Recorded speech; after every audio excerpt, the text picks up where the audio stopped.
지금 계속 이기고 있다. 동학개미의 승리다. 뭐 이런 이야기 하고 지금도 주식 B2 해야 된다. B2 하고 있다. 신용대출도 B2 때문에 늘어나고 있다. 계속 이런 식으로 동학개미에 동참하도록 언론에서 유도하죠. 그런데 정말 동학개미들이 돈을 많이 벌고 있느냐? 앞으로도 많이 벌 것이냐? 이런 부분에 대해서는 자세히 봐야 되겠죠. 제가 말하는 동학개미는 모든 주식 개인 투자자를 말하는 게 아니에요. 진짜로 주식 개인 투자자 중에서도 그 종목에 대해서 공부를 굉장히 많이 해서 이 종목이 장기적으로 투자 가치가 있다 해서 투자하는 이런 분들 말고 그냥 지금 코로나로 인해서 주가 많이 떨어졌을 때 저평가됐으니까 오르겠지 라는 생각으로 무작정 들어가는 동학개미들에 대한 얘기니까 버는 사람은 벌던데 내 근처에 누구는 벌던데요? 버는 사람도 있죠. 근데 전반적으로 봤을 때 어떻게 되느냐 요걸 봐야 되겠죠. 기사에서 엄청 많이 유도하죠. 물 만난 고기죠. 주식에 돈 들어오기 시작하니까 돈 버는 법 제대로 배워보자면서 뭐 욜로 외치던 2030이 변했다. 코로나19로 글로벌 장시 폭락장이 펼쳐질 때 기회를 봤다. 반대죠. 폭락장이 다 떨어지고 상승할 때 기회를 본 거죠. 한 유튜버는 뭐 인기 예능 프로그램에 출연해서 월급 180만원을 받던 직장인에서 5년 만에 월 수입이 많을 때는 1억 8천만원으로 인생 역전한 재테크 노하우를 설명하기도 했다. 기사 제목은 월 180만원에서 1억 8천으로 뭐 이런 식으로 나왔거든요. 근데 보면 어때요? 이분 구독자도 많고 이게 오로지 주식으로만 본 것도 아니다. 많을 때는 1억 8천이라는 건 뭐예요? 거의 최대치를 본 거죠.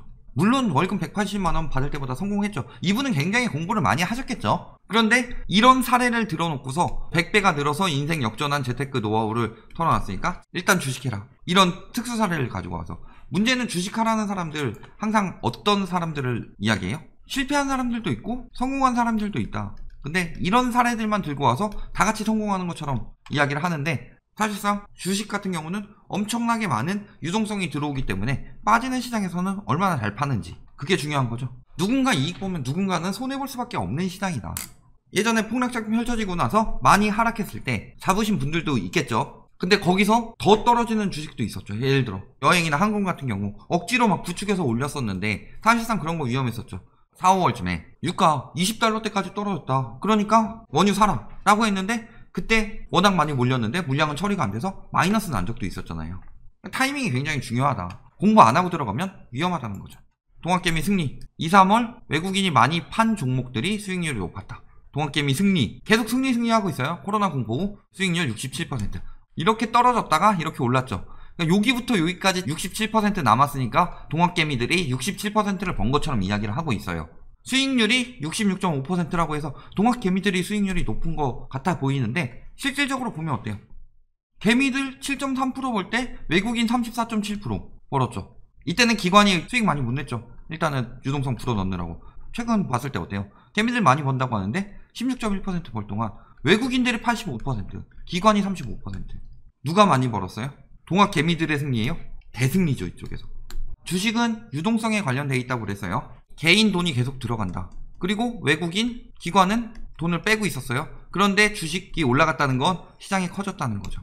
67% 커졌다라고 하면은 개인 돈이 한 80 들어가고 얘네서 한 13 정도 빼갔다. 이렇게 보면은 얘네는 근데 오히려 수익률이 80% 막 나고 30% 나고 이러는데 개인 같은 경우가 요거밖에 안 난다. 개인 돈이 많이 들어갔는데 수익은 얘네가 가져가고 있다.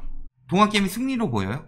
최저점에서 비교했는데 그때까지 떨어질 때까지 개인 투자자들 손해본 것까지 합치면은 떨어졌다가 원위치 됐을 때까지 다 합쳐보면은 개인 투자자들이 훨씬 손해가 크고 외국인 투자자들이 많이 벌어갔다. 이런 데이터가 나올 가능성이 높죠. 물론 저점에서 제대로 들어가신 분들은 이익 좀 봤을 수 있겠지만 그럼에도 불구하고 시가총액은 2,009조 원으로 역대 두 번째로 큰 규모다.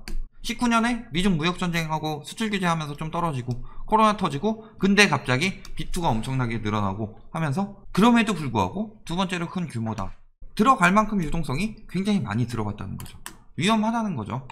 종목별로 보면은 많이 깎아먹을 때도 있다. 특히 지금 여행업계들 작살나고 있죠. 지금 9명 일하던 매장에 2명 일하고 있고 일자리 12만 개 살았죠. 관광 쪽에. 기업들 죽어가고 있는데 지금 개인 유동성으로 올린다. 끌어올리고 있다. 주식만. 많이 본 것 같지 않아요? 유로존 터지고 경기 굉장히 죽어가고 있을 때 개인들 빚 뽑아가지고 끌어올린 거. 그때가 초이노믹스의 시작이었죠. 그때 뭐 집 샀으면 이야기하면서 빚내서라도 투자해서 돈 벌어야 된다. 이번 생에 그렇지 않으면 망한다. 내 집 마련하려면 집값 너무 올랐는데 그러니까 무분별한 심리를 유도하고 있는 거죠. 근데 지금 경제는 어떻다? 위험하다. 여행 쪽 넣으신 분들 조심해야 돼요. 관광 수입비 쌌을 때도 요 정도였는데 코로나 때 이렇게 작살나고 있다. 진감추위 작년부터 계속 감소하고 있죠. 연이은 폐업, 시총 10조 증발, 이런 데서 많이 깎아먹고 있다. 여행이 이렇게 깎아먹었는데 나머지 쪽에 더 많은 유동성이 들어가니까 그때에 이어서 역대 두 번째가 되는 거죠. 석유 전성시대 작년에 끝났다고 하죠. 가격 이렇게 돼서 지금 여기쯤이죠. 석유 가격은 앞으로 당분간 이렇게 튀어 오르기 힘들 것이다. 일단은 코로나가 진행되고 있는 상황에서 일단 관광이 무너졌으니까 석유 소비량이 굉장히 감소했죠. 더 감소하고 있고, 이렇게 되는 상황에다가 탈석유 부추기고 있는 상황이죠. 왜? 어차피 뭐 석유는 점점 줄여갈 예정인데 본의 아니게 줄이게 됐으니까 이런 상황에서 다른 대체 에너지를 개발해보자 라는 게 들어가고 있는 거죠. 코로나 후 140조 풀렸지만 돈이 안 돈다. 최악의 돈맥 경화다. 유동성 장세가 아니라는 거죠. 다들 현금 보유 아니면은 예금하는 것보다는 조금 더 수익률이 높지만 현금처럼 바로바로 사용할 수 있는 그런 곳에다가 돈을 모아놓고 있다. 통화 유통 속도가 급격히 떨어지고 있죠. 돈이 안 돌고 있다는 소리예요. 소비가 돌지 않으니까 경기 침체되고 물가는 저물가로 떨어지죠. 실물 가치 증가가 그렇게 크지 않다는 소리예요. 그리고 현금 보유하고 있는 중이다. 기업 자산 회전율도 최저 경신했다. 기업들이 활동성이 저하됐다. 자산을 적절하게 활용하지 못했다는 의미죠. 적절하게 활용하지 못한 이유는 경기가 침체됐기 때문이기도 하고, 그 다음에 기업들이 돈을 막 적극적으로 투자해서 굴리느냐? 그렇지 않다. 기업들도 현금 보유하고 있다. 단기 부동자금, 시중 부동자금 역대 최대라서 이게 뭐 부동산 시장으로 들어오나 주식 시장으로 들어오나 이런 식으로 자꾸 투기를 유도하는데 실질적으로는 어때요? 가계보다 기업 단기 부동자금이 급격히 늘어났고 이들이 지금 위기에 대비해서 도산하거나 하지 않도록 현금을 보유하고 있기 때문에 그런 것이다. 아무리 대기업이더라도 돈이 돌지 않는 상황에서 협력하고 있는 회사가 몇 개 망하면은 대기업도 위험해져요. 그런 사태를 디폴트라고 그러죠. 중국 같은 경우가 디폴트 위험도가 굉장히 크죠. 거기는 기업끼리의 의존도와 플러스 국가 의존도까지 커서, 거기다가 지금 어때요? 소상공인 임대료도 감면 연말까지 연장한다. 자영업도 안 돌아가고 있죠. 지금 소비가 이렇게 안 돌아가고 있는 상황이다. 주식 같은 경우 타이밍 보실 수 있으면 들어가도 돼요. 모르고 들어가지 말라고 제가 계속 경고하는 거죠. 증시 상승률도 세계 4위다. 빠르게 상승했다는 거죠. 그러면은 우리나라보다 선행해서 하는데 차이나? 아니죠. 어차피 지들 국내 시장이고, 아르헨티나 여기 같은 경우 워낙 극단적인 데고, 그렇다면 우리나라보다 선진국인데 먼저 증시가 상승하면서 반응했던 나라가 어디다? 미국이다. 세계적인 자금이 흘러들어오니까. 그랬을 때 미국 주식 보면서 좀 따라가면 되겠죠. 테슬라 얼마 전에 폭락했었죠. 그 다음에 테슬라 다음에 어디 갔어요? 니콜라 800억 정도 작살났다. 언택트 시대라고 하죠. 제조나 이런 거보다 기술적으로 해서 재택근무하는 시간 늘어날 테고 오프라인보다는 온라인이 더 활성화될 것이고, 그러니까 기술주 쪽에 많이 투자를 했는데 거기다가 이제 뭐 테슬라나 니콜라 같은 경우는 굉장히 호재 같은 소식들이 있었죠. 그러니까 그쪽으로 자금이 막 몰렸는데 빠지고 있다. 그러면서 우리나라 동학개미들, 서양이니까 이제 서학개미라고 해가지고 우리나라 국내랑 시장이랑 또 분리하려고 지금 선 긋고 있는데, 그때는 동학개미라고 그랬죠. 벌 때는 동학개미고 잃을 때는 서학개미예요. 말장난하는 것도 아니고. 지금 많이 잃고 있다는 거죠. 카카오게임즈 쭉 올렸다가 쭉 빠지고 있죠. 낙폭 커져가지고 8.54% 떨어졌다. 여기 이제 어디로 가고 있어요? 배틀그라운드. 딴 데로도 가고. 이런 식으로 계속 자금이 돌고 있다. 흐름이 빠른 사람들이 잃고 벌고 빠지는 동안 뒤늦게 들어가는 사람들이 저거 메꾸고 있는 중이죠. 팔고 빠지는데 개인들이 막 사가지고 메꾸고 있다는 게 이게 승리예요? 상처뿐인 승리지. 중국 같은 경우도 파운드리 업체 SMIC 제재에 따라서 계속 떨어지고 있죠. 이런데도 잘못 들어가면 큰일 나는 거죠. 지금 해외 직구조 손절 고민하고 있다. 앞으로 오를 기미가 안 보이죠. 조금 오르긴 했지만 계속 떨어질 것으로 보이는 상황이죠. 거기다가 지금 가장 큰 문제가 생겼습니다. B2가 급증했어요. 대출 한도가 바닥나서 신용융자를 중단한다고 했습니다. 제가 얘기했죠. 주식은 유동성으로 큰다고. 부동산도 마찬가지고. 과거랑 지금이랑 떨어졌다 비슷한 수준까지 올라왔는데 이때 B2는 없었는데 이때는 B2가 엄청나게 많다는 거죠. 근데 들어온 유동성은 똑같다는 것은 그만큼 차이 남기고 빠졌다는 얘기죠. 그 올리는 동안에. 그러니까 다 빚내서 넣고 빚내서 넣고 빚내서 넣고 하다 보니까 증권사에 있는 돈 다 빌려다가 넣어가지고 신용융자를 중단한대요.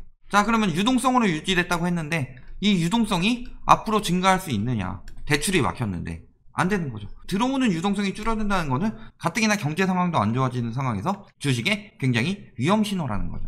B2가 많았는데 대출 한도가 막혀서 유동성이 안 들어와서 떨어진다. 떨어지는데 언젠가는 또 다시 오르겠죠. 경제 회복되면. 그렇지만 요 떨어지는 상황에서 대출한도 부족하고 증권사에서 융자 중단할 정도면은 여기서도 금액 확보하려고 하겠죠. 무슨 위험성이 높아진다? 반대 매매 위험성이 높아진다.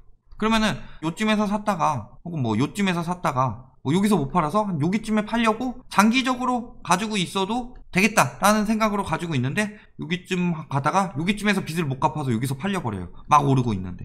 그런 사람들 파산 작살 나겠죠.